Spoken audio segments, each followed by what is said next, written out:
your city. Gonna play our guitars and sing you a country song. We'll all be flying higher than a jetliner. And if you want a little bang in your yin yang, come along. Well, we flew through Cincinnati. To you here on this Tuesday from the Golf Club at Eagle Point Studios. Jim Coyle with you as always. Kevin Brockway from CNHI Paper sitting in. Mike DeCourcia joined us today, as will Chronic Hoosier. We got plenty to talk about. We got football coming up, basketball coming up. Kevin, we got a lot to get to, man. Yeah, and, I was in beautiful Columbus on Saturday. First time in that stadium, Ohio Stadium, historic stadium, and really nice press box in there, too. But unfortunately, not the result that Hoosier fans were looking for. But I think, when you're down 35-7, you're probably thinking, if you're an Indiana fan, let's make a run here. Let's make this, if we come up a little short, let's make this at least respectable. Crazy happens, we're still in the mix to either play in the Big Ten title game or, go to a quality bowl. And I think they did that. Now you move forward and you don't let it, dispirit you. And I think from this group, I don't see that happening. I see this team, certainly you've got Maryland this week coming off that 2-week COVID break. But it's a team that talent wise, although Maryland's got some decent players offensively, but talent and depth wise, Indiana, you're the better team and you handle business this week. Yeah, and defensively, I think that Maryland's a little short there. But, yeah, Indiana, man, this is not going to be their year for the college football playoffs, but it is going to get them into the conversation later because Indiana's got an opportunity.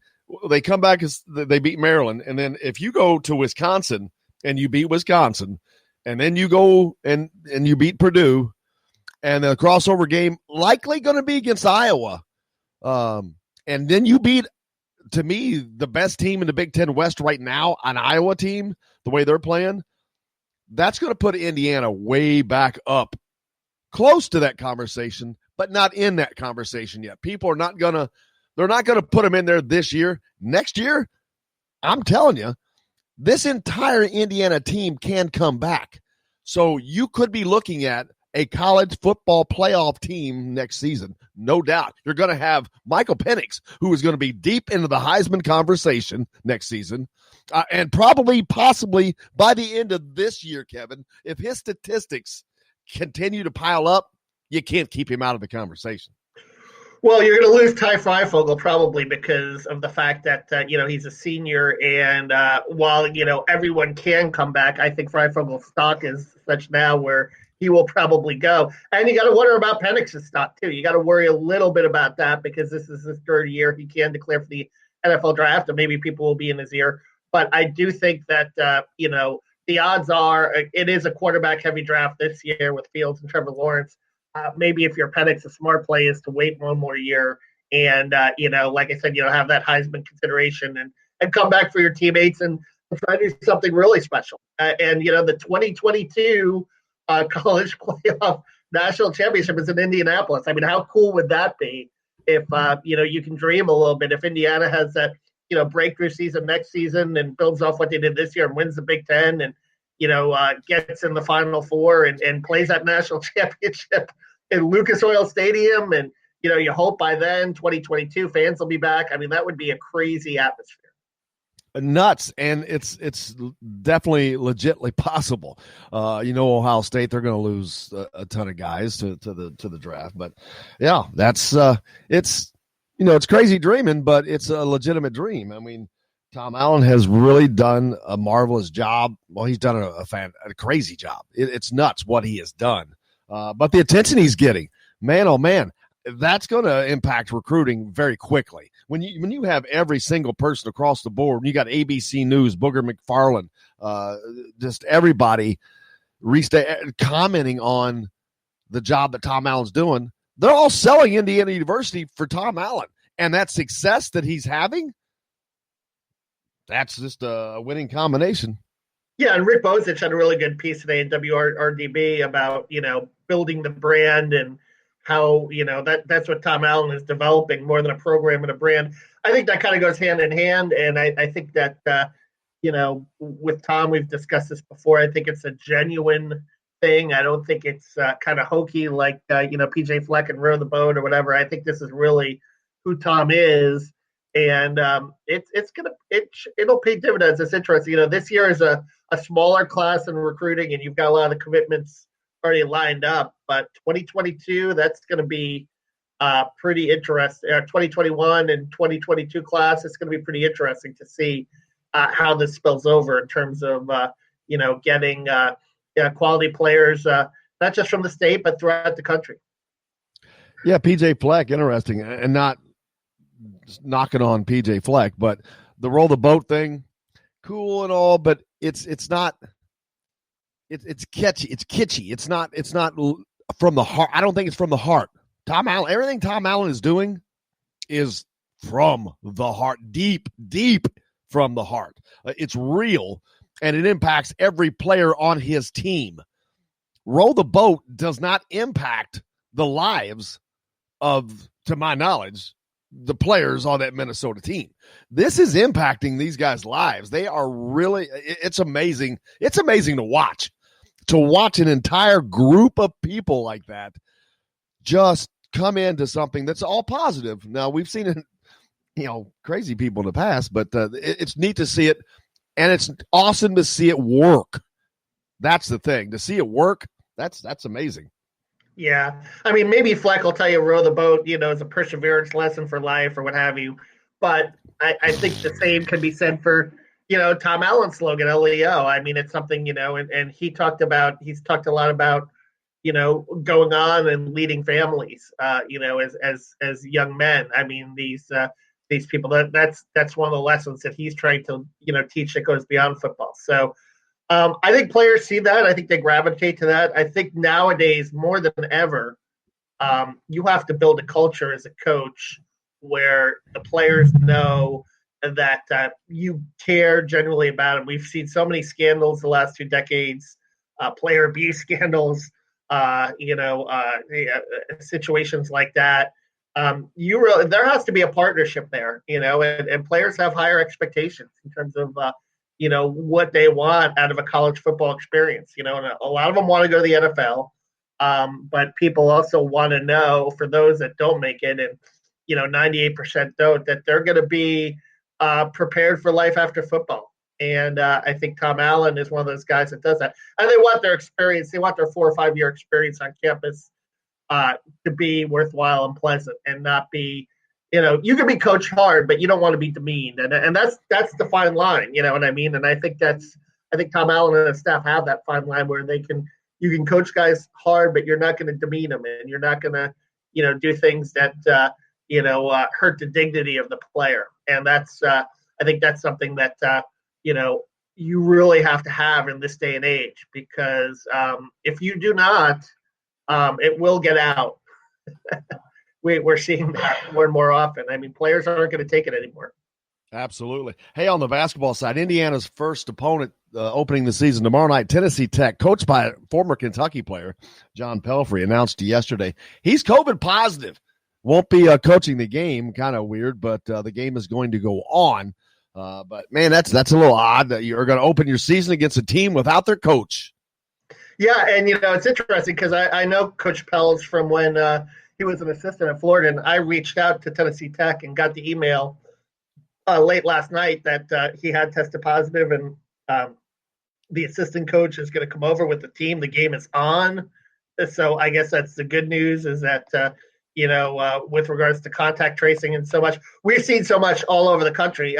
Florida basketball team isn't going to start on time. Their, season is paused. Number of programs throughout the country, seasons are paused, games postponed. So I think for Indiana to get this game in certainly is a positive. And the fact that I think you need this kind of game, before what you're facing in the Asheville, North Carolina Maui Classic, where you've got 3 big boy opponents coming up, next week. It's good to kind of have that one game of action to kind of feel yourself out and play different guys and get an idea for a rotation, and Archie talked even about, they've had one inter-squad scrimmage. Archie talked about last night on his radio show with Don Fisher, And he's even concerned about game shape at this point. But I think he thinks, and he's sure that a lot of teams are probably in the same boat in that regard. Well, we'll find out if they are or not. That's going to be the key. How much pressure is Archie under this year? Not just because of what Tom Allen is doing, but what Tom Allen is doing is definitely going to impact that, because you've taken a program that was unchangeable, a program that was impossible to bring about, and he brought it about. On the other hand, you've got a basketball program that is in the middle of the state that produces the greatest talent in the country, and yet mired in mediocrity in year 4. Pressure is going to start mounting this season, I would imagine. Yeah, I think so, Jim. And I think it's, this is a basketball program. People talk about this basketball program being in the wilderness. 2002 obviously was the last Final Four year. But let's not forget, Tom Crean, a few Sweet 16 years. Obviously, the win over number 1 Kentucky in 2012 with that super. Well, they were ranked number 1 in the country. It's not like they've been. So Crean thrown to the world. Crean had some success, and it kind of soured at the end. And Archie's situation right now is, there is a trajectory upward, but it's been a slow upward trajectory. It hasn't been that kind of rapid upward trajectory that you hope. They went from 17 to 19 to 20 wins. So, if you look at how you finish in the Big Ten, it's not been an upward trajectory. It's been a downward trajectory. 9 from what did they have? I thought they were 8-12 in 2019. They're 9-11 in 2020. Yeah, it's just been up and down. But last year they were back to 9th. It's just, there's no growth. It is complete mediocrity. It's just a flat line. Well, let's be honest. The league probably a little better in 2000. Oh, absolutely. Yeah, in 2019 than it was in 2018. So, like I said, it's not what fans want. Let's put it that way. It's not going at the rate that fans want it to go. So this has got to be the year where you hope you see that upward growth. But listen, it's a tough Big Ten again. Desunu and Coburn coming back at Illinois, Luka Garza coming back at Iowa. Rutgers bringing a lot of their team back, and Geo Baker, a guy that makes a lot of big shots. Wisconsin with Nate Rivers. Michigan with Isaiah Livers, so many guys that you have, and so many guys that could have probably gotten the NBA draft and didn't. Normally would have had this not been the COVID year. We saw Luka Garza and Desomi and all those guys from Illinois. They definitely. That COVID has changed the Big Ten. It has made the Big Ten the juggernaut this season that it is going to be. So I do think that it's going to be hard. Listen, and this is really going to test Archie's chops and his staff's chops. And, you bring in a guy like Kenya Hunter to replace Bridger Flint. We'll see what kind of impact that has in terms of, development. Juwan Howard's having recruiting success at Michigan. That's the problem. You're seeing all these other programs have success, have recruiting success. Rutgers is 5th. That's not happening in Bloomington, boys. You're flatlined. You're not. There is not an upward trajectory that I see personally. I just don't see an upward trajectory. It's just been flat, and I don't see that changing this season. Mason Miller, losing out on him, certainly disappointing, and I think it's going to be an interesting spring in terms of recruiting. And if you lose a guy like Trace Jackson Davis, what do you do? Do you dip into the transfer market? How do you address that? So we got to hit a quick break. Let's pick up on this when we come back, Kevin. We got to hit a quick break. Mike DeCourcy is going to come on next from the Sporting News. You're listening to Indiana Sports Beat. We're coming to you from the Golf Club at Eagle Point Studios here on this Tuesday. We're back with more right after this. Hello, everybody. Jim Coyle from Indiana Sports Beat. When I'm not covering the Hoosiers, you can find me at Bubba's 33 in Clarksville, located on the northeast corner of I-65 at Veterans Parkway. Bubba's 33 has hand-tossed pizzas, bold burgers, and ice-cold beer from a select list of local craft brewers.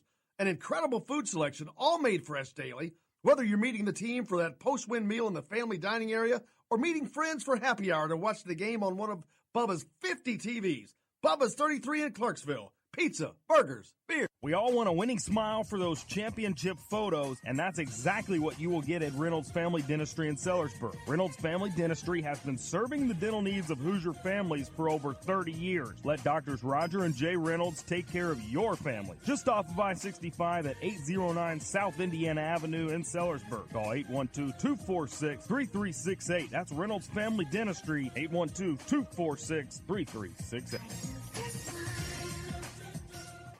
Hey, this is Jim Coyle with Indiana Sports Beat Radio. We're now a part of the Rivals Network. TheHoosier.com is where you'll find complete coverage of the Indiana Hoosiers, as well as coverage of the Big Ten.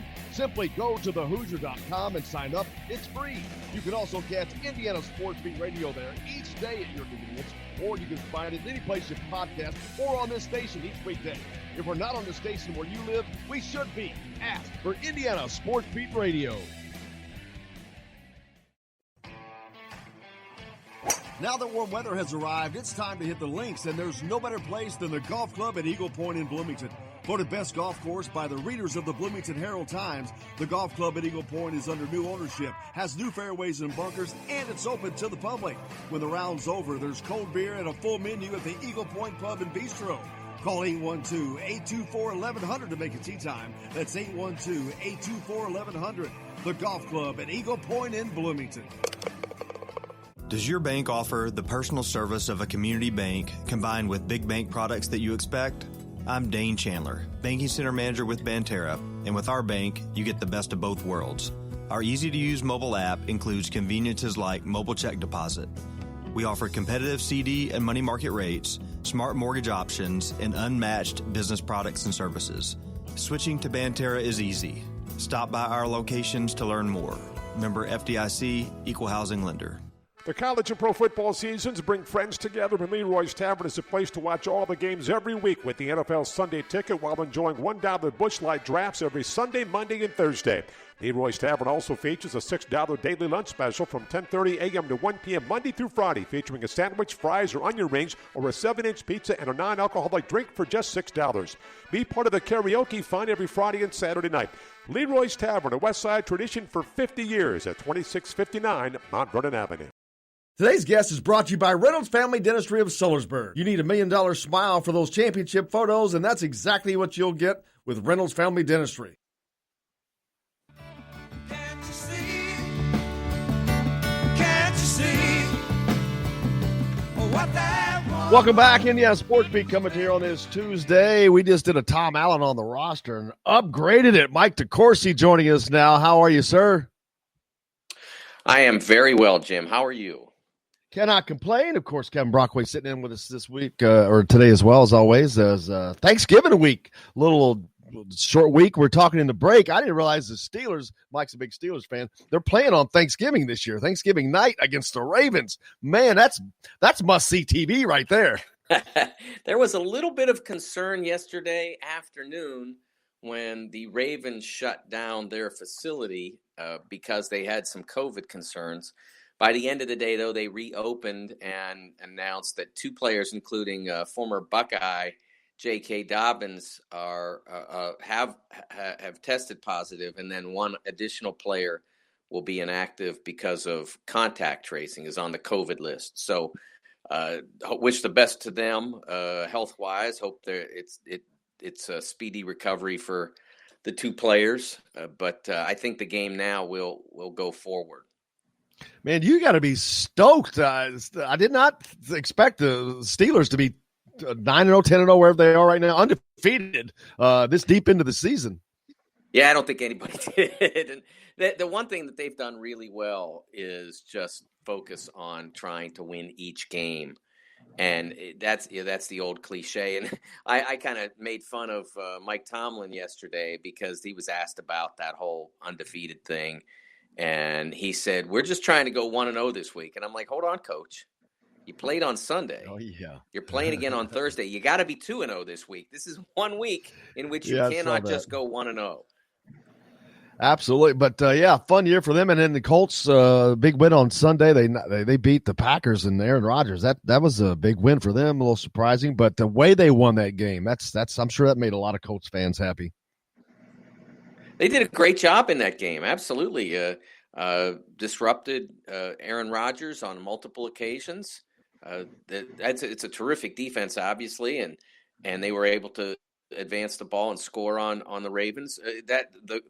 One of the reasons why I don't have great confidence, and maybe any confidence, that the Steelers will finish undefeated, that why it's not a concern, is because they still have to play the Ravens on Thursday, and they have to play the Colts down the road, and they have a game against the Browns and one where they have to go to Buffalo. So there's no doubt in my mind that they'll lose at some point. My hope is just that they can stay a step or a half step ahead of Kansas City and get the bye that goes to the number one AFC seed.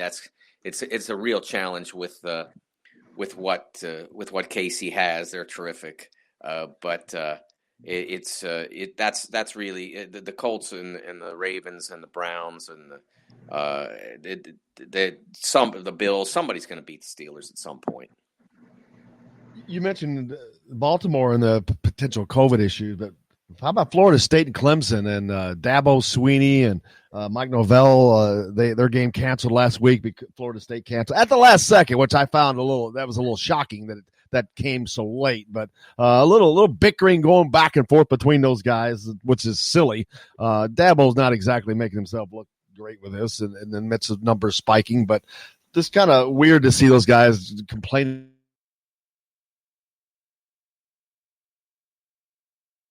Dabo is covering himself in any glory here. There's the ability to perform and to behave with class, and I just don't see that from him on many occasions. He tries to present himself in a certain light and then reveals what he really is just about every opportunity. I'm not a fan of his approach at all. There's no question he is a great football coach. He does a magnificent job with turning out great football teams and great football players. But I don't admire the way he comports himself publicly. Sometimes I think when you put somebody on stage as often as a football coach is, they reveal who they are. And this whole circumstance was a difficult one. It's certainly one that is specific to the COVID-19 era, so to speak. The two medical staffs did not agree with each other on a particular circumstance, and so they chose not to play the game. And I don't think it needs to go much farther than that. It's an inconvenience, certainly, for Clemson, and I can understand why Clemson would be upset that they would transport their entire operation down to Tallahassee and then not be able to compete. I'm sure that was a massive inconvenience. And if you want to complain about the inconvenience, I get that. But they didn't stop there. Yeah, it was. It's rather silly. But and you talk about revealing yourself, character, Tom Allen. How about the character that we continue to see revealed for him and what it has done? The shout outs he's getting from across the country. We talked earlier, Kevin mentioned that Rick Bozich had a nice piece on Tom this morning. All the different people from the different walks of life that it's crossing. And I kind of used and I didn't mean, I'm not trying to throw PJ Fleck under the bus at all, or under the boat rather. But like different. Oh my God, row the boat. Great, Jim. You should just take a few moments here and bask in the glory of that. That was tremendous. I'm gonna have to write that one down and catch a keeper, but it's this doesn't come across as genuine. You can tell Tom Allen is living, breathing, sleeping. All of that, LEO, doesn't matter. He's all the players. You can tell it, and it comes across, and it's just amazing to see. And the transformation has been amazing to see. Yeah, I know.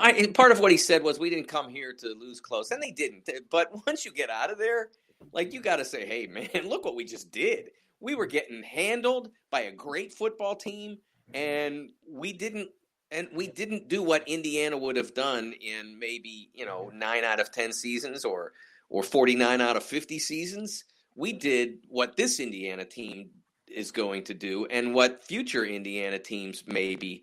The goal is to do what to compete and to not relent and to make the other team uncomfortable, and then eventually they've already won such games this year, but eventually maybe you take out one of the top 3, 4, 5 teams in the country. And so I agreed with much of what he said in that post game, but I do think that you have to step back and say that what happened on Saturday in Columbus, especially in the sport of college football, where style points do matter, they matter both in the outcome of the season and in the way you go about continuing to build and address your roster.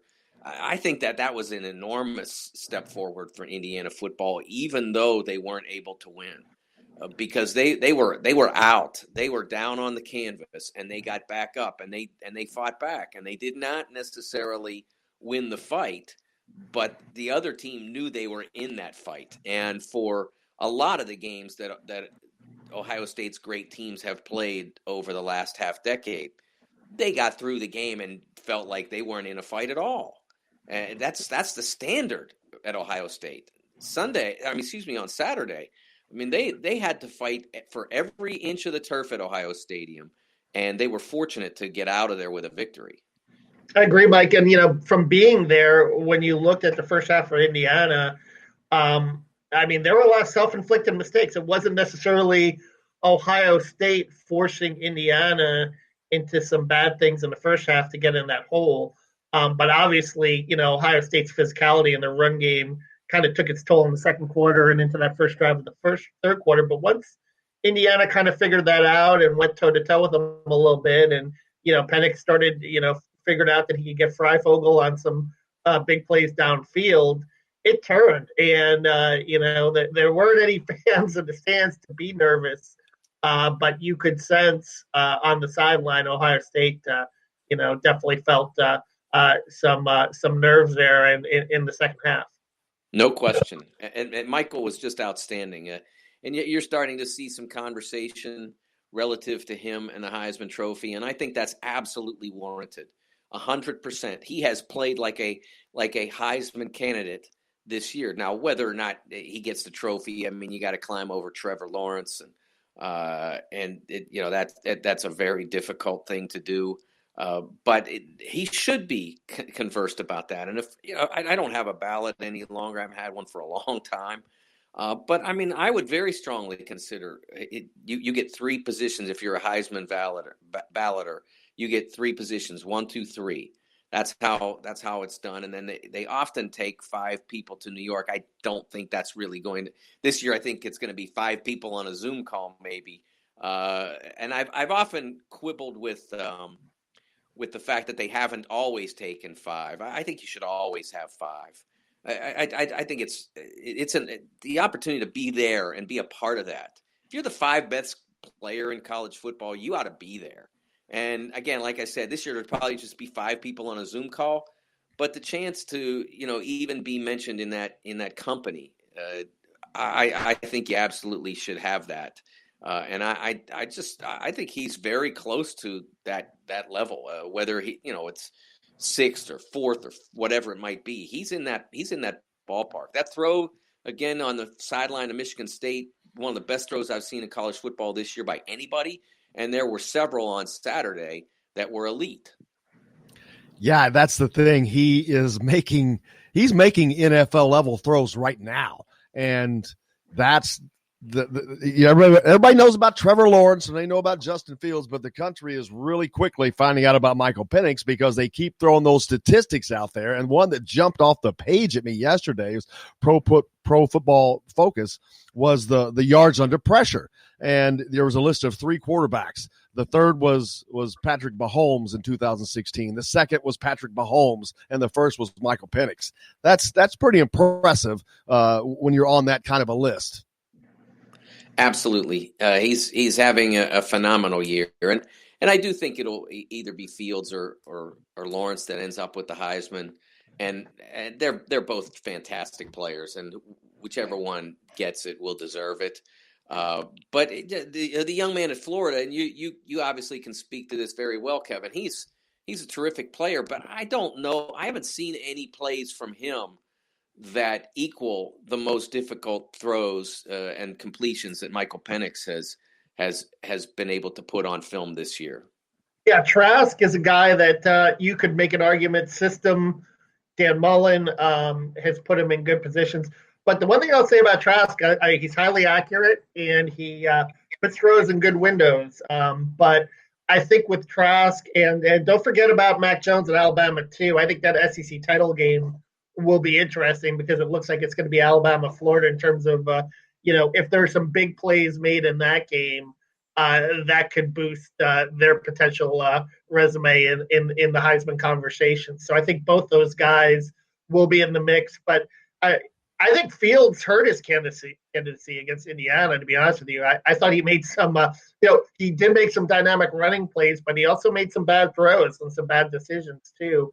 But if you're giving kind of like a lifetime achievement award, right, or a college football career award, I would think Lawrence would be the favorite, even though he hasn't had the games this year, because of being out with COVID and so forth, and some of the other situations in the ACC to compile the numbers that he has in the past.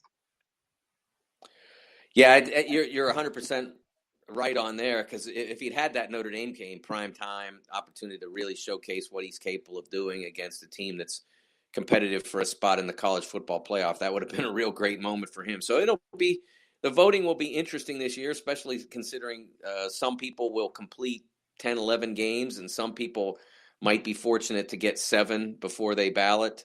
But it will only be, whatever it is, it will only be the second most interesting election of 2020. Looking forward to it. Hey, it's a big Thanksgiving week. What are your Thanksgiving plans, Mike? We will be home. We have food ordered from Maggiano's, which does a really nice job on Thanksgiving. We've been there a couple of times on Thanksgiving. This year, we're going to take the food home and eat it here, as recommended by the CDC. We're following all the guidelines. I'll try to get my food digested in advance of the Steelers game. That's going to be a challenge. That may be the biggest challenge of Thursday. But we'll do that. And then, hey, you know what else? I'm going to be watching college hoops, man, and I am very excited about that. There are people out there who are just haranguing the college basketball season on Twitter, in articles. A particular coach who used to coach at Louisville has been on a soapbox saying they shouldn't be playing now. Look, it's difficult. I get that. There are challenges. But I strongly believe that the right thing to do is play while the students are off campus. And that will be the case pretty much today. Pretty much everybody's going home today. Till February. Will not be back for a while. Exactly. Yeah. So let's, hopefully it'll all come off safely. There will be disruptions. But I don't think that the people who are campaigning against college basketball are doing themselves any favor. I don't think that I don't think they're on the right side of this issue. No, I agree. You got to give yourself as much time as possible. I think the Big Ten is certainly attesting to that. Man, thank you so much, Mike. I wish you and your family a very happy Thanksgiving holiday this year, man.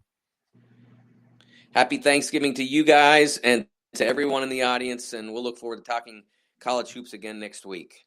Thank you so much. The great Mike DeCourcy joining us from Fox BTN and the Sporting News. We appreciate him as he joins us each and every week. Kevin, always fun to have him on, man. But he's right. It's going to be a fun weekend of sports, man. There's a lot, and I'm glad that college basketball is a part of it. Tomorrow night we get to start with Indiana. That's going to be weird, and we'll talk more about that when we come back. But being one of, 20 people in Assembly Hall is going to be a very, very weird experience. Yeah, the sounds of silence, and we're used to that now with football too. Although football, even they have family and friends in the stands, but with basketball inside that arena, what Assembly Hall is, when it's full or close to full, it's gonna be interesting. It'll be interesting too for the players in terms of in the basketball environment, bringing your own juice. But maybe it'll help on the road, I think, with certain environments, going into places where you're not going to be as intimidated from the crowd, which will be interesting. And listen, Indiana was a team that struggled on the road last year. It was one of their problems, 2-8 away from, in true road games away from Assembly Hall.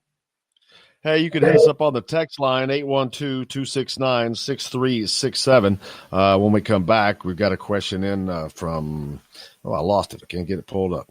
Ryan, what do Kevin and I think about IU basketball's need to get over the hump? We'll talk about that a lot more when we come back. You're listening to Indiana Sports Beat. Coming to you from the Golf Club at Eagle Point Studios. Back with more right after this. Hello, everybody. Jim Coyle from Indiana Sports Beat. When I'm not covering the Hoosiers, you can find me at Bubba's 33 in Clarksville, located on the northeast corner of I-65 at Veterans Parkway. Bubba's 33 has hand-tossed pizzas, bold burgers, and ice-cold beer from a select list of local craft brewers. An incredible food selection, all made fresh daily.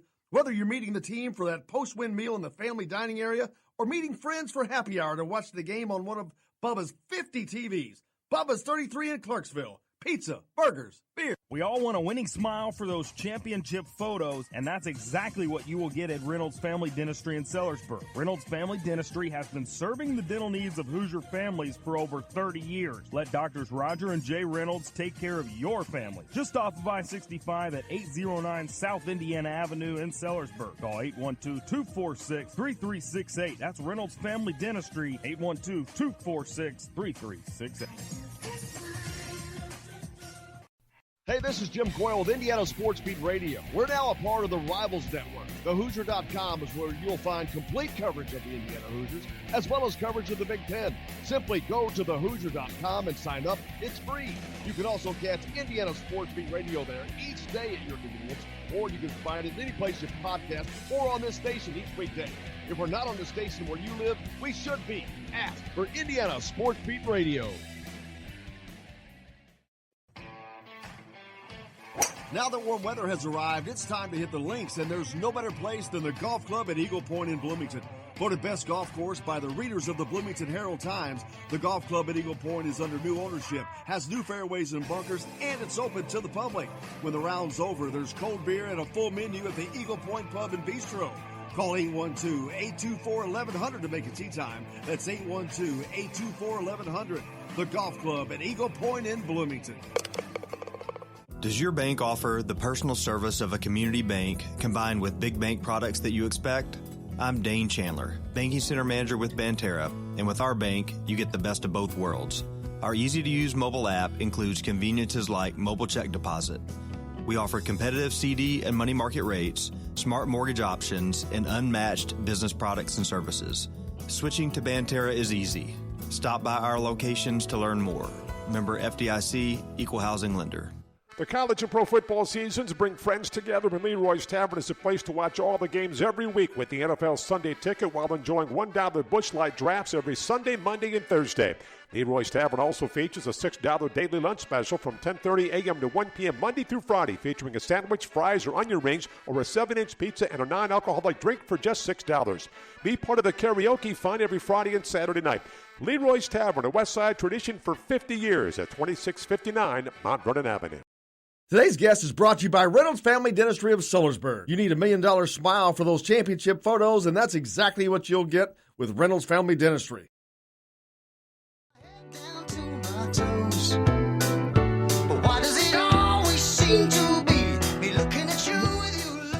Welcome back. Indiana Sports Beat coming to you here on this Tuesday, and that means Chronic Hoosier, and he's with us now, sir. How are you doing, man? I'm doing well, man. Doing well. Ready for Turkey Day here this week. Ready to get some basketball. Maybe started this week. Ready to see if the football team can kind of get back into their stride there after a real tough one over in Columbus this weekend. Yeah, I was just talking to Kevin Brockway's with us here in the break. Northeastern just canceled games and practices for all winter sports through 12-18. John Pelfrey, the coach of Tennessee Tech, we saw that he's got COVID, but they're coming on up. So, yeah, we're trying to meander and navigate our way through this minefield of COVID, but I think that we're going to get through it somehow. But great to get basketball started tomorrow night, right before Thanksgiving. Couldn't be better timing. No, that's the one thing. I made note of this yesterday. It feels like COVID is picking up with basketball where it left off in March. With everything just kind of on a razor's edge. Will it happen? Will it not? Which is probably going to be par for the course. We've seen it starting to increase its impact in the football season.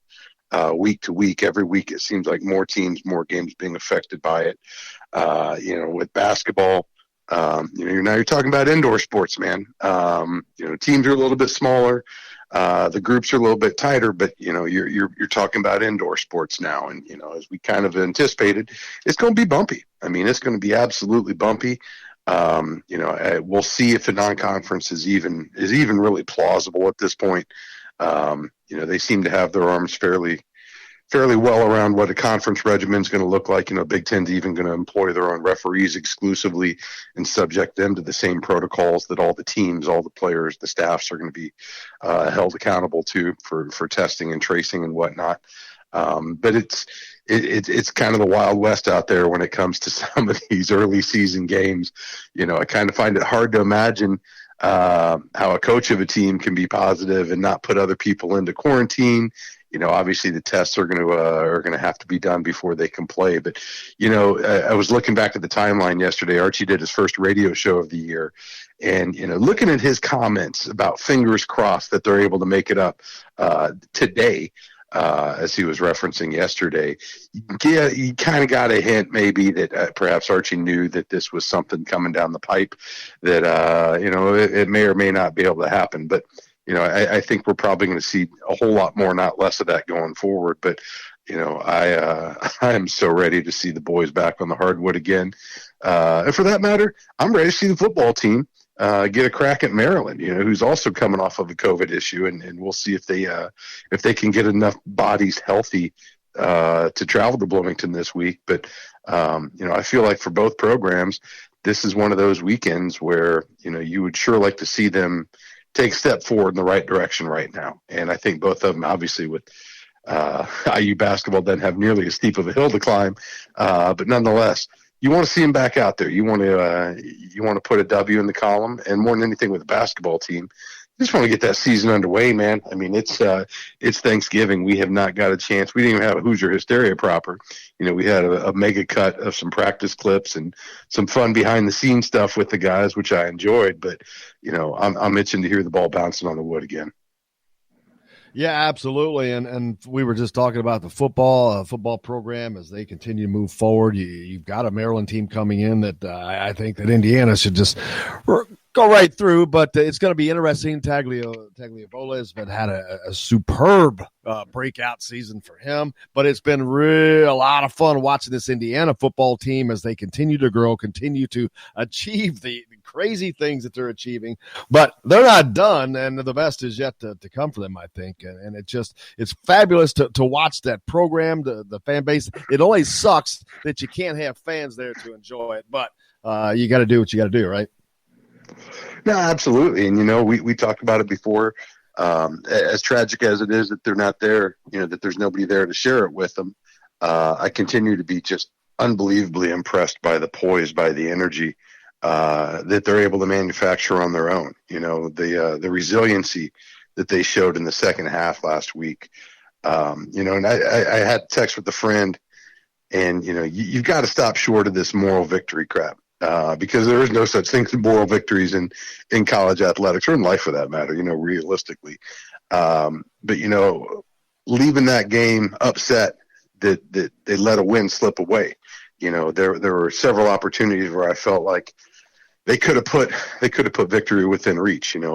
The pick six to end the third quarter, just absolute backbreaker.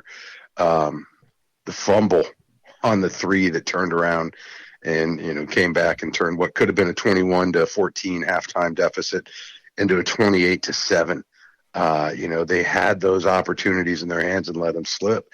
And as frustrating as that is, it feels awful good, watching an Indiana football team stand toe to toe with one of the best teams in the land, the perennial dominant force in the Big Ten, and show to the world that this is a team that can compete with just about anybody on any given Saturday. And, even when they got down, even when they made, several back-breaking mistakes, they never stopped competing. And as an Indiana fan, that's all I've ever hoped to see. It just makes you feel good that this is the dream spot for this program right now, to be totally honest with you. I got into it with some folks on Twitter this weekend. Talking about IU's historical precedent, none of that matters. The past didn't predict it. Yeah, exactly. The fact of the matter is, this is a team that's heading for its 4th bowl game in the last 6 years. Now I'd like to see them win some of those bowl games. Don't get me wrong, but these are not your daddy's Hoosiers, man. And more than anything, this is just a fun group to watch. Coach Allen is showing the world what's attracted all these players to his program and what's brought the fan base together, showing the world what Fred Glass saw in him when a lot of people were content just to bag on him as a high school coach. So you feel awful good for that squad, and knowing full well they're not done yet. They've got so much more potential to achieve that I'm just digging the ride and ready for the next step. Also, second straight New Year's Day bowl game. And you're talking about, when was the last time Indiana was to a New Year's Bowl before Tom Allen? 1968, the Rose Bowl. So, I think the level of bowl games as well you're talking about, too, is definitely a step up. And, barring something unforeseen, you're talking about a team that's, 7 or 8 wins this year and probably going back to Florida for a bowl game, maybe the Outback Bowl or Citrus Bowl at least. Absolutely. I think they are headed there. Now we have Georgia basketball, Chronic. The season starts tomorrow night. Everyone's looking forward to that. Tennessee Tech coming in, of course. John Pelfrey, their coach, COVID, but nobody cares. Everybody was looking forward to having the basketball back and going and getting that started before the Thanksgiving holiday, like I said. And we got a question in on the text line from Ryan in Michigan. What do you think IU basketball needs to get over the hump? Is it an A.J. Moye type player or someone to play with passion and willing to hold everyone accountable in a respectful way? That's from Ryan. I think they need some dominant guard play. You've got an All-American candidate in Trace Jackson Davis inside. I think what this team needs, as well as possibly some more depth inside, they need guards that can score the basketball in a multitude of different ways. Scoring is ultimately how you win the game. And, that's an area this team struggled at. And, Coach Miller addressed it at the radio show last night. Feeling like Rob is in a position that we haven't seen him yet, healthy, experienced, a little wiser, a little more vocal in his leadership. Armand Franklin, you've got a lot of guys, without putting all the burden on the freshmen, you've got a large cast of characters in the backcourt that are going to have to make a leap. In their ability to create plays for other people and their ability to create plays on their own, and their ability to make stops and to knock down shots. We talk about how important an offensive line is playing in the Big Ten. We talk about how important quarterback play is.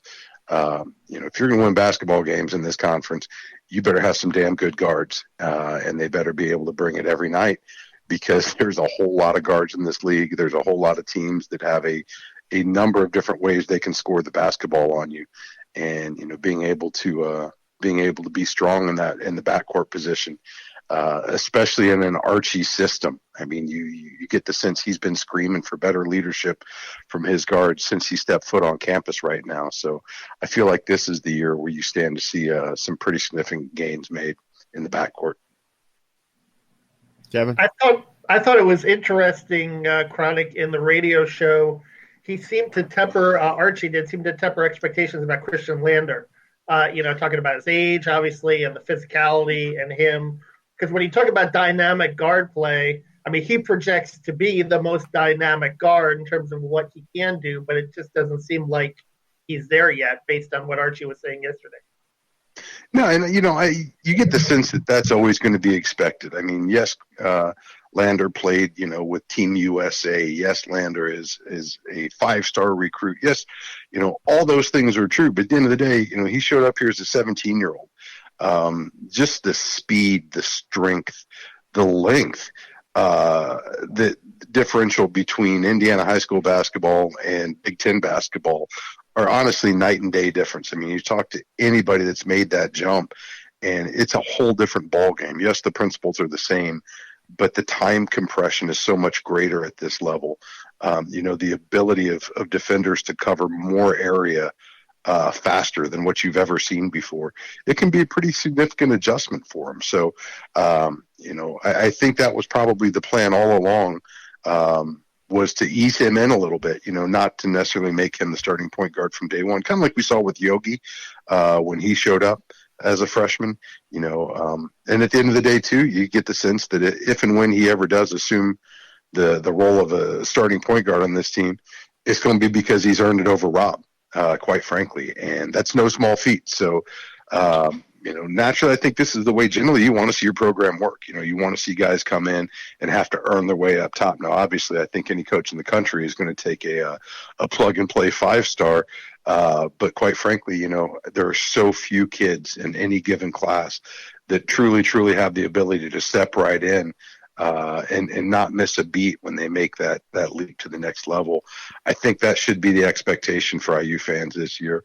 But I also think, he's going to be capable of opening a lot of eyes along his journey. I just don't think you necessarily should expect to see him in that role from the start here. Yeah, I think that would be completely unfair. I mean, like you said, he's 17 years old. I don't care who you are. That's still just young and body physically wise. And to come in against guys who have been in this system for 3-4 years, some of them who've been under Cliff Marshall for 3 or 4 years, they're going to beat the crap out of you. That's just life, but he'll get there. And I think he'll get there sooner than people think. It's not going to take an entire season, but I think it's going to take games. It's going to take games at this level, because this is not Evansville Reitz High School, and you cannot emulate that. You can't emulate the talent that you're going against until now. So the best way that he could do that is what he's doing now, and I think he'll come around. His talent is shown. He's a really, really good ball player, but you can't expect him just to step in and just to go. But I think he'll certainly get there, and Indiana's lucky to have him. It's exactly what they need. You hit the nail on the head. They've got to get better guard play because you've got to relieve Trace Jackson Davis. Otherwise, everybody's just going to be pounded in on him. And this is a league that has got tons and tons of great players on the interior this year. No, absolutely. Absolutely. And I think, the biggest thing facing Lander right now is probably the defense. And I think that's an area where I look to see a lot of improvement as well. No differently than I need to see the guards be able to knock the ball down. I need to see a defense that's capable of disrupting some of the offensive actions they're faced with. And, we've seen players, especially those that carried over from the Crean era, that struggle. It takes a long time to get down the principles and the movements and the rhythm of Archie Miller's pack line defense. This is not something that's commonly coached at the high school level, at least not to the degree where you see Archie really trying to push these guys and the demands he puts upon them. And, time after time, I think of Demezy Anderson. He spent the bulk of his career here. Well, he had, I felt like he had a ton of potential. I also felt like he spent a ton of time just kind of with just looking around, not sure where to go on the defensive end. And that's one thing we've seen throughout is Archie's just not going to tolerate that. You've got to be on the same page as everybody else. You're going to go sit back down. So I'd be curious to see what that looks like this year as well. This is a team that doesn't have a lot of expectations, although Trace is in the conversation for a lot of national awards right now. I think the writers pegged us pretty much in the middle of the conference, on the bottom end of the middle of the conference even. So more than anything, I think this is a big year for the team. This is a big year for the program and quite frankly, for Archie Miller to defy some expectations and to overachieve a little bit here. I agree, man. Big plans for Thanksgiving for Chronic and the crew? I'll tell you what, man, I was just checking my tracking status right when you called in. I got a 53 quart steam pot coming.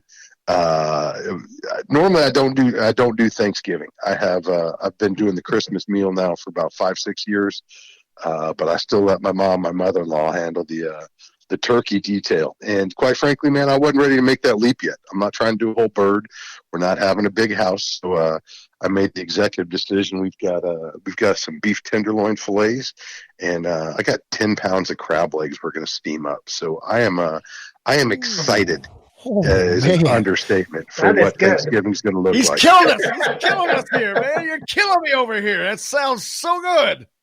Man, we were sitting there talking, and it's my feast, so it's going to be my menu. And I looked at my 11-year-old son. I'm like, well, that sounds awesome. And, we just got back from Florida like a month ago, and he said the highlight of the trip, we were 5 miles in either direction from this little shrimp house that had 2 locations, and they would steam fresh ball shrimp or snow crabs. And we did that every single day for lunch. We ate, we just had a seafood orgy. And he said, Dad, I want to do that again. So I said, you know what? That absolutely sounds amazing. So hoping Amazon Santa can get here on time with that big old steam pot. But I'm looking forward to it, man. It sounds like it, man. We're jealous. Jealous. I can tell you from living in Florida many years, I'm a seafood snob, Chronic. I'm like, I have to order my seafood at a coastal location. I can't have like the Red Lobster here. It has to be fresh, either in West Palm Beach or in Tampa area. A place called Keegan's does a really good grouper sandwich down in the Tampa Bay area. That's one of my favorite go-to spots. That's been one of the biggest challenges as a parent in Bloomington, Indiana. Is I will not allow my children to believe that Red Lobster is a seafood place. It's a fryer joint that's got some, that serves you biscuits with crack in them, but it is not a seafood restaurant, and I will never let them believe that. And they appreciate some walleye, they appreciate some perch, they appreciate some catfish, from the local waters. But we took some liberties and had some legs flown in here. And we're going to do it right, man. I mean, 2020 is weird in every way, shape, and form. So we just decided to embrace it. And, we're going to have our best day.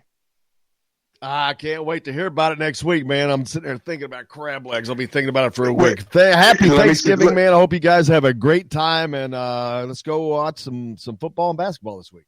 Let me tell you this, too, before I jump off. I actually justified that $120 pot. By saying, you know what, it's not just this meal. Do you know how awesome Low Country Boils are going to be at the next tailgate we get to have together? I can't wait. There you go, man. So I will be there for that. We're banking this one back for the lot, but we will catch you guys then, man. Happy Thanksgiving. Be well. Johnny Kuzier joining us here on Indiana Sports Beat. We're coming to you from the Golf Club at Eagle Point Studios, and we're back with more right after this. Hello, everybody. Jim Coyle from Indiana Sports Beat. When I'm not covering the Hoosiers, you can find me at Bubba's 33 in Clarksville, located on the northeast corner of I-65 at Veterans Parkway. Bubba's 33 has hand-tossed pizzas, bold burgers, and ice-cold beer from a select list of local craft brewers. An incredible food selection, all made fresh daily. Whether you're meeting the team for that post-win meal in the family dining area or meeting friends for happy hour to watch the game on one of Bubba's 50 TVs. Bubba's 33 in Clarksville. Pizza, burgers, beer. We all want a winning smile for those championship photos, and that's exactly what you will get at Reynolds Family Dentistry in Sellersburg. Reynolds Family Dentistry has been serving the dental needs of Hoosier families for over 30 years. Let Doctors Roger and Jay Reynolds take care of your family. Just off of I-65 at 809 South Indiana Avenue in Sellersburg. Call 812-246-3368. That's Reynolds Family Dentistry, 812-246-3368. Hey, this is Jim Coyle with Indiana Sports Beat Radio. We're now a part of the Rivals Network. TheHoosier.com is where you'll find complete coverage of the Indiana Hoosiers, as well as coverage of the Big Ten. Simply go to TheHoosier.com and sign up. It's free. You can also catch Indiana Sports Beat Radio there each day at your convenience, or you can find it any place you podcast or on this station each weekday. If we're not on the station where you live, we should be. Ask for Indiana Sports Beat Radio. Now that warm weather has arrived, it's time to hit the links, and there's no better place than the Golf Club at Eagle Point in Bloomington. Voted best golf course by the readers of the Bloomington Herald-Times, the Golf Club at Eagle Point is under new ownership, has new fairways and bunkers, and it's open to the public. When the round's over, there's cold beer and a full menu at the Eagle Point Pub and Bistro. Call 812-824-1100 to make a tee time. That's 812-824-1100. The Golf Club at Eagle Point in Bloomington. Does your bank offer the personal service of a community bank combined with big bank products that you expect? I'm Dane Chandler, Banking Center Manager with Banterra, and with our bank, you get the best of both worlds. Our easy-to-use mobile app includes conveniences like mobile check deposit. We offer competitive CD and money market rates, smart mortgage options, and unmatched business products and services. Switching to Banterra is easy. Stop by our locations to learn more. Member FDIC, Equal Housing Lender. The college and pro football seasons bring friends together, and Leroy's Tavern is a place to watch all the games every week with the NFL Sunday Ticket while enjoying $1 Busch Light drafts every Sunday, Monday, and Thursday. Leroy's Tavern also features a $6 daily lunch special from 10:30 a.m. to 1 p.m. Monday through Friday, featuring a sandwich, fries, or onion rings, or a 7-inch pizza and a non-alcoholic drink for just $6. Be part of the karaoke fun every Friday and Saturday night. Leroy's Tavern, a West Side tradition for 50 years at 2659 Mount Vernon Avenue.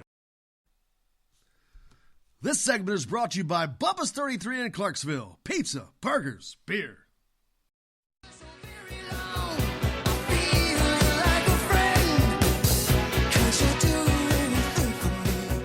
Welcome back. Indiana Sports Beat coming to you here on a Tuesday. Jim Coyle, Kevin Brockway sitting in from CNH Papers. Been talking to Chronic Hoosier and Mike DeCourcy. We were sitting there talking to Kevin. Last night I was watching Bad Beats on Scott Van Pelt. I was laughing so hard.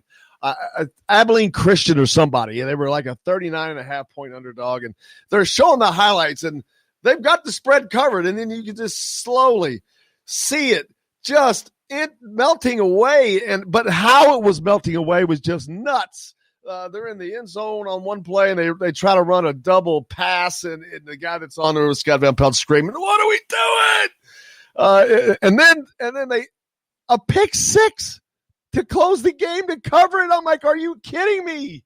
It was just funny. But you want some entertainment. Watching those Bad Beats is funny because you're like, there's no way. Because it would require this to happen. And then for that, and it's craziness. And then for that to happen, and it's every week. That's what makes college sports so much fun. I mean, every week you've got craziness like that. And betting, you don't have to be a bettor, but if you just follow the lines and watch those, sometimes that's just entertainment in and of itself, Kevin. Yeah, the poor people suffering. And, yes. It's something like that. And hey, shout out to William for that rejoin music. I'm a big Genesis guy, and I saw he did that all. And he's always trying to sneak some good stuff he's in sneaking in. I saw Genesis in concert 3 times growing up, and we're a Hall of Fame band, like one of the many. Last week, or I forget what it was last week. I was like, ooh, that was a real good one. Gotta love it when you slide the good stuff in there. But man, it's got to be all kinds of fun games this weekend. You've got Thanksgiving football, and like I said, the Steelers normally do not play on Thanksgiving, but this is an added game because they're playing the Ravens, and those are two teams who definitely do not normally play on Thanksgiving. You've always got the Cowboys and the Lions, and that's how it should always been. They started that about 10 or 15 years ago, that night Thanksgiving game. And I think they did it on the NFL Network, and now they're doing it on NBC. But that Steelers-Ravens, that'll be a black and blue matchup. And, the Ravens didn't do the Colts any favors by, losing that game in overtime to the Titans. That could have really helped the Colts out. And we have obviously a big one this Saturday, Colts and Titans at Lucas Oil, the rematch for, if the Colts can win that game, they'll be in really good shape as far as, first in the AFC South. So. And then the Big Ten, what's the schedule look like for that? Of course, we know Indiana is playing Maryland, which I don't see. Indiana's a 15-point favorite, which not surprising, but generally you don't see Indiana listed as a 3. Well, it's a 2-score still, but the fact that they made it 15, Vegas is starting to have a lot of confidence in Indiana. Having a 3-touchdown underdog to Ohio State showed that they had 0 confidence. That's changed around. I think that the spread you'll see on these IU games for the remainder of the year, they'll be a favorite this week, of course, if they are. They'll be an underdog at Wisconsin. I think they'll be an underdog at Wisconsin, but they'll be a favorite against Purdue. And then the end of game year, which I think will end up being against Iowa. That's going to be interesting. Surely to gosh, they'll get that one at home. There's no way they force Indiana to travel again. That would just be a travesty. I'm wondering what, and the Big Ten still has been very quiet about this, what they're going to do, where they're going to play this crossover games. Because December 19th, I have this weird feeling that they're going to do the domes like around the country, kind of like what they did, and make it like one big festival, maybe. You mean you don't think that they're going to have them on campus home sites? why, make it a little bit of a event, A, and B. Too late, too much. There's too much logistics into that for this year. There's no way with all the COVID problems to go to an arena that you're not familiar with, and it would just be way too easy. Well, you're going there for the Big Ten title game, maybe do it all in Indy or something like that. But I don't know, but I just think it's going to be December 19th if you're playing outside. I mean, it's going to be really. Now, I think what you could have done, and I think this would have been a fantastic idea. The weekend of the Big Ten championship, you do have a freaking football festival in Indianapolis over 2 days and maybe 3 days. I mean, you don't want to bleed into the NFL Sunday, but hell, go Thursday, Friday, Saturday if you want to, or Friday, Saturday. You probably need to do 3 days, but Thursday, Friday, Saturday, those, of course, nobody's going to care about the 13 playing 14 and 11 playing 12 of those games. Nobody's going to give a crap, but those top 5 games, those would be some good games there. So, man, you could do an entire festival, like you said. That would be fantastic. I think they should start. You can't do it every year, but man, wouldn't that be fun to do that every year? Yeah, no, I think that would be. I think that'd be pretty cool to do it that way. But it didn't. Like I said, we'll see how that plays out.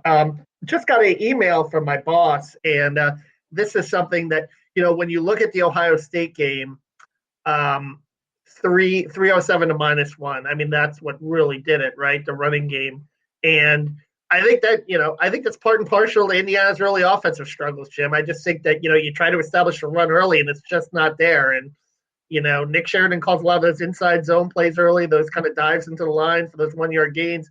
But I'm starting to wonder about, Stevie Scott and Samson James. And what do you do there? I mean, do you stick with Stevie Scott? He's your veteran guy. Now, he's your best pass blocker. And I think that's what coaches trust. But Samson James had a couple of runs in cuts and, 3 carries for 10 yards. I mean, what do you do about the running situation? And is it blocking? Is it a change in running back? Nick Sheridan said yesterday he's going to explore all options. Well, for everything that I'm hearing when we talk to the coaches, I mean, they're not going to come out and say that, but it appears to be the line. But I like Stevie Scott, but Stevie Scott has never done – I think he's a solid running back. But he does not have burst. He does not have speed. He does not have breakaway capability because he's never done it. In the 3 years here, he's never done it. So you can't tell me you've never had an opportunity. You create opportunities. And I think he's a solid back, a really good back, but he does not give Indiana the burst that they need. Now, I understand that they need some better blocking to open up some better holes, but sometimes you create that. When you're good enough, you create that.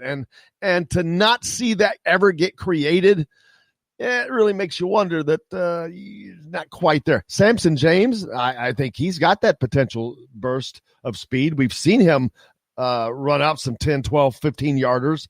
I don't know that if he gets the opportunity, does that continue? But yeah, I think they got to try something different. Why not? I mean, they don't really need to now because everything is fine, but to go up a level to beat the Ohio States. Yeah. Can you imagine if you'd have had a solid running game that day?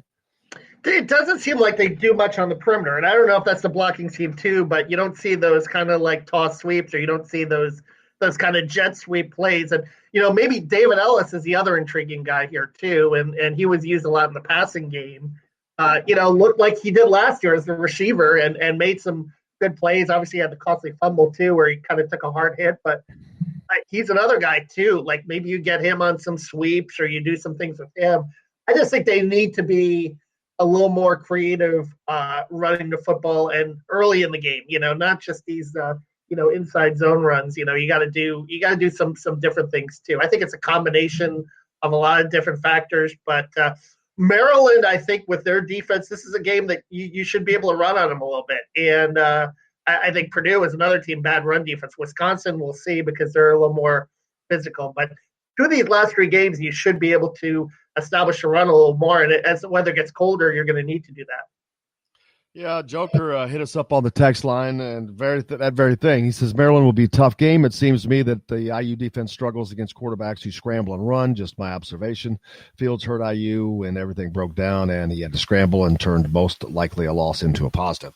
Yeah, and Tua Tagovailoa is a great quarterback, but he is not Justin Fields. Justin Fields, man, they could not get him down. They sacked him 5 times and could have sacked him 5 more.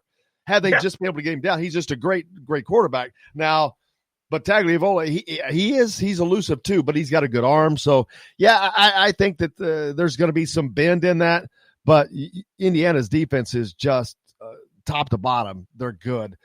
Maryland is not the team that is going to get it over on Indiana. And I think that getting pressure back there changes things as well. A lot of times they're playing teams that are not pressuring Tagovailoa, so we'll see how that goes. But it's going to be interesting to see if Indiana can use this week to bolster that running game, Kevin.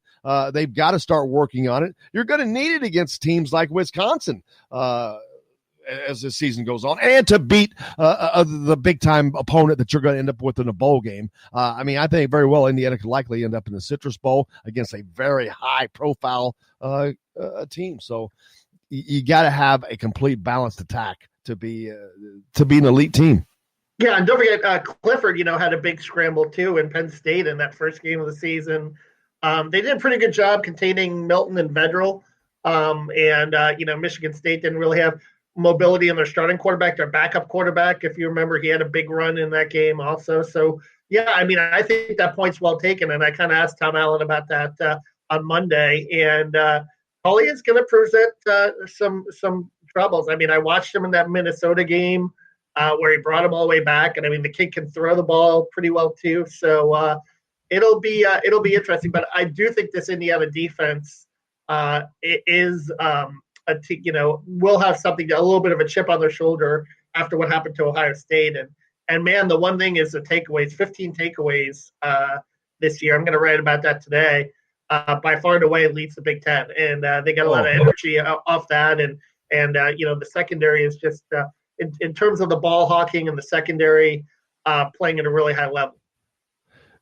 Indiana picked off one of the leading Heisman Trophy candidates 3 times, as many times as he'd been picked off in his entire career. So, yeah, it goes right along with that. Hey, we got a lot more coming up. You're listening to Indiana Sports Beat. We're coming to you from hole number 6 here at the Golf Club at Eagle Point Studios. Kevin Brockway and Jim Coyle back with more right after this. Hello, everybody. Jim Coyle from Indiana Sports Beat. When I'm not covering the Hoosiers, you can find me at Bubba's 33 in Clarksville, located on the northeast corner of I-65 at Veterans Parkway. Bubba's 33 has hand-tossed pizzas, bold burgers, and ice-cold beer from a select list of local craft brewers. An incredible food selection, all made fresh daily. Whether you're meeting the team for that post-win meal in the family dining area or meeting friends for happy hour to watch the game on one of Bubba's 50 TVs. Bubba's 33 in Clarksville. Pizza, burgers, beer. We all want a winning smile for those championship photos, and that's exactly what you will get at Reynolds Family Dentistry in Sellersburg. Reynolds Family Dentistry has been serving the dental needs of Hoosier families for over 30 years. Let Doctors Roger and Jay Reynolds take care of your family. Just off of I-65 at 809 South Indiana Avenue in Sellersburg. Call 812-246-3368. That's Reynolds Family Dentistry, 812-246-3368. Hey, this is Jim Coyle with Indiana Sports Beat Radio. We're now a part of the Rivals Network. TheHoosier.com is where you'll find complete coverage of the Indiana Hoosiers, as well as coverage of the Big Ten. Simply go to TheHoosier.com and sign up. It's free. You can also catch Indiana Sports Beat Radio there each day at your convenience, or you can find it any place you podcast or on this station each weekday. If we're not on the station where you live, we should be. Ask for Indiana Sports Beat Radio. Now that warm weather has arrived, it's time to hit the links, and there's no better place than the Golf Club at Eagle Point in Bloomington. Voted best golf course by the readers of the Bloomington Herald-Times, the Golf Club at Eagle Point is under new ownership, has new fairways and bunkers, and it's open to the public. When the round's over, there's cold beer and a full menu at the Eagle Point Pub and Bistro.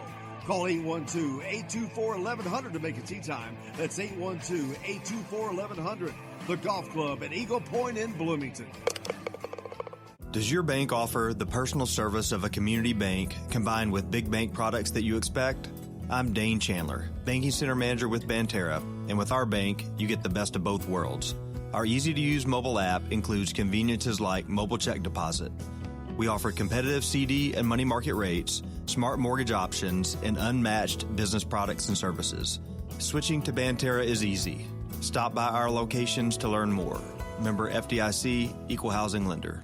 The college and pro football seasons bring friends together, and Leroy's Tavern is a place to watch all the games every week with the NFL Sunday Ticket while enjoying $1 Busch Light drafts every Sunday, Monday, and Thursday. Leroy's Tavern also features a $6 daily lunch special from 10:30 a.m. to 1 p.m. Monday through Friday, featuring a sandwich, fries, or onion rings, or a 7-inch pizza and a non-alcoholic drink for just $6. Be part of the karaoke fun every Friday and Saturday night. Leroy's Tavern, a West Side tradition for 50 years at 2659 Mount Vernon Avenue. This segment is brought to you by Bubba's 33 in Clarksville. Pizza, burgers, beer.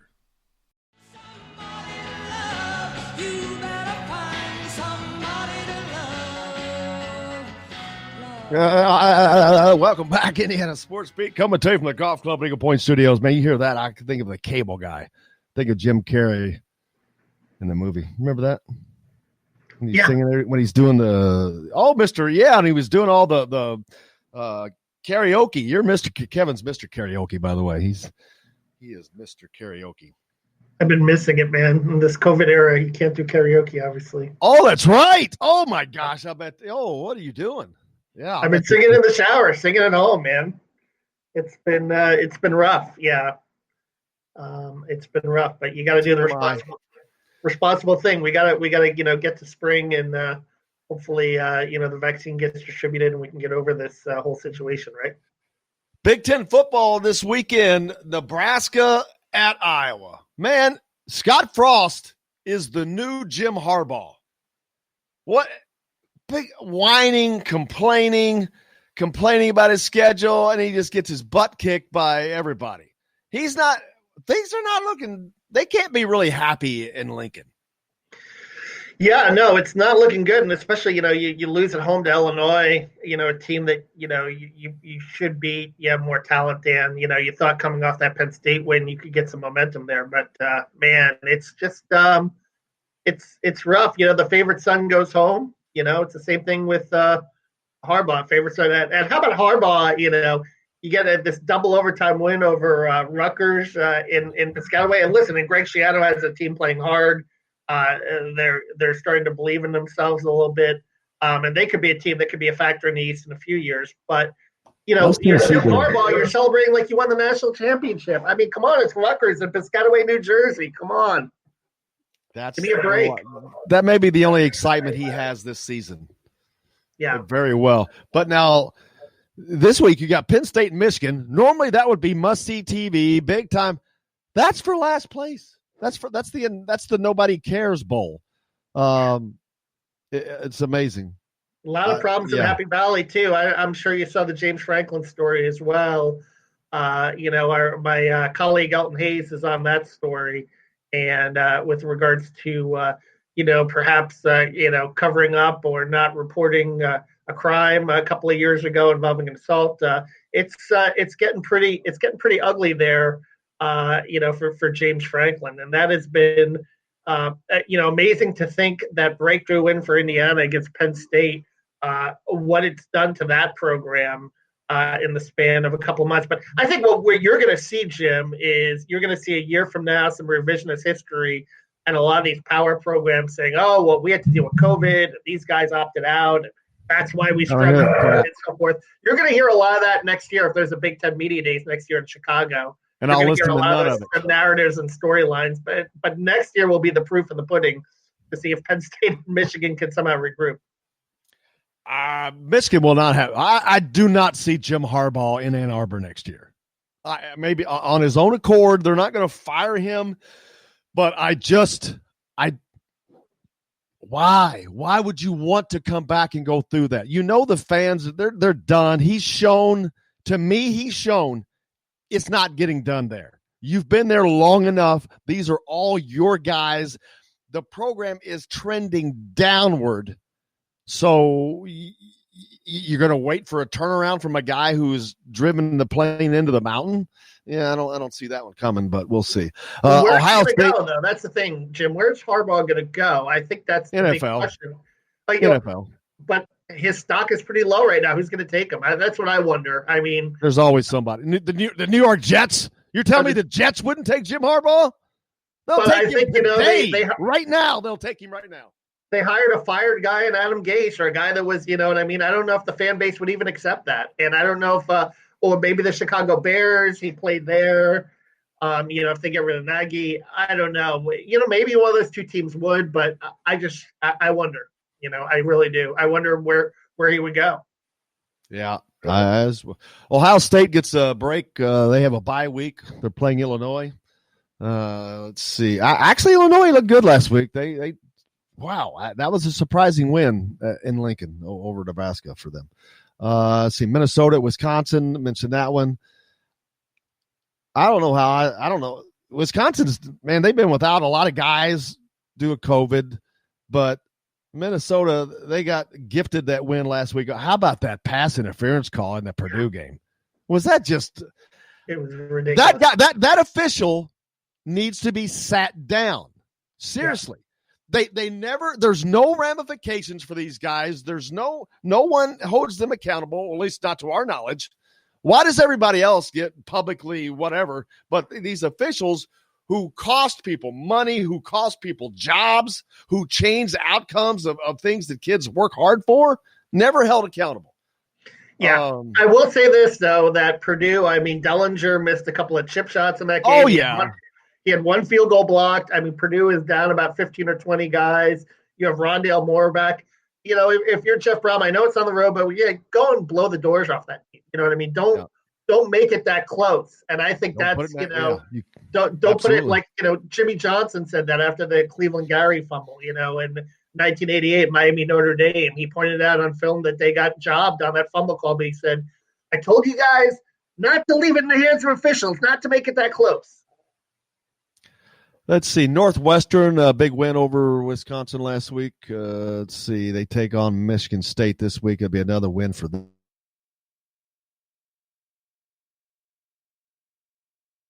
Team in the West, I think right now, I think they're playing the best, but Northwestern is going to end up playing in the Big Ten championship. Peyton Ramsey is probably going to play in the Big Ten championship. Yeah, it's amazing, but I think that defense is really the story there.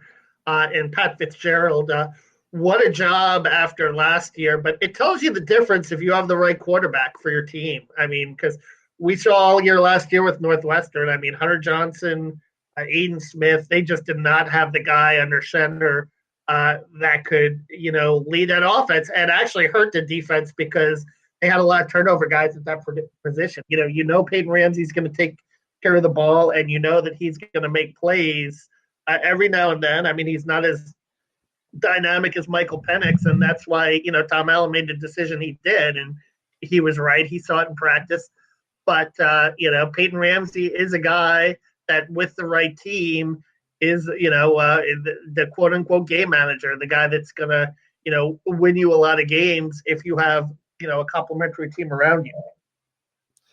Yeah, looking forward to tomorrow night. I think we're going to do the post-game show tomorrow night, as a matter of fact. IU basketball, we probably doing that from Yogi's as always. Just kind of getting with COVID, we're scrambling to see what we're going to do, how we're going to do that. Everybody's been asking about that, so we're planning on doing that. We'll get that information out to you. But and I'm catching some flack for Tagliavola's last name. It's so hard. I had Don Fisher on here yesterday, and we were talking about that. I'm like, oh man, just think if Sio Nfoa sacks Tulia Tunga Vailoa. That's it. Keith, I think that's one of it. Tunga Vailoa. Tunga Vailoa. It's Tunga Vailoa. There we go. Yeah, got busted on that one. But yeah, it's so funny. But man, can you imagine being the radio guy if Sion the phone go to Tatoa for Indiana is sacking Tulia Tunga Vailoa? And you're having to call that in fast action. I do not envy Don Fisher's job. So you fired up for basketball tomorrow, or it's opener, or what? It just feels kind of weird in this COVID environment. Yes, it's kind of snuck up. I was like, oh crap, tomorrow's that first game. Yeah, it's way different. I think not having Hoosier hysteria for people, that's the jump start. That's the boom. That's bam. That's pulling the cork and watching all the confetti fly out, and it didn't happen. And oh well, it'll get going. I'll be interested to see the player rotations. I mean, he said yesterday in the radio show that he's going to play about 8. He said he felt like he played too many guys last year. So it'll be interesting to see pared down who plays, who doesn't, who the guys are that he's going to count on, because it's going to come quickly next week where you're playing some high-level opponents, beginning with Providence and maybe Texas and maybe even, North Carolina in that third game if you get it that far, Alabama, who has a pretty good team in its second year under Nate Oates. So this will be an important little tune-up to get ready for, the big tournament next week in North Carolina. Yeah, Archie usually does play a lot of guys early. We saw that last year. He gives, he lets everybody go out there and gives them some rope, and we'll see that tomorrow night against Tennessee Tech. Surely, we'll see everybody. I think you'll see everybody get out there and get some minutes and get a taste of it. And kind of, I don't want to call it a mini Hoosier hysteria, but it's Tennessee Tech. They don't even have their head coach. So, yeah, this should be a great tune-up, but we should get to see everybody play. Looking forward to it. Kevin, I can't thank you enough for joining us, brother. Appreciate it. I hope you guys have a happy Thanksgiving. Any shout-out real quick, Kevin? Yeah, just going to work on my stuffing recipe there. I got a little pecans and, eggs and all that good stuff, craisins, all that good stuff jumbled into one, and get ready to get it going. Yep. Have a good one. Have a great Thanksgiving. We'll look forward to it. Look forward to doing it again next week. But everybody else will be back tomorrow. Looking forward to that. I hope you go out and have a great day. Do something nice for somebody. Please wear your mask. And until tomorrow, I'm Jim Coyle. I will see you on the radio.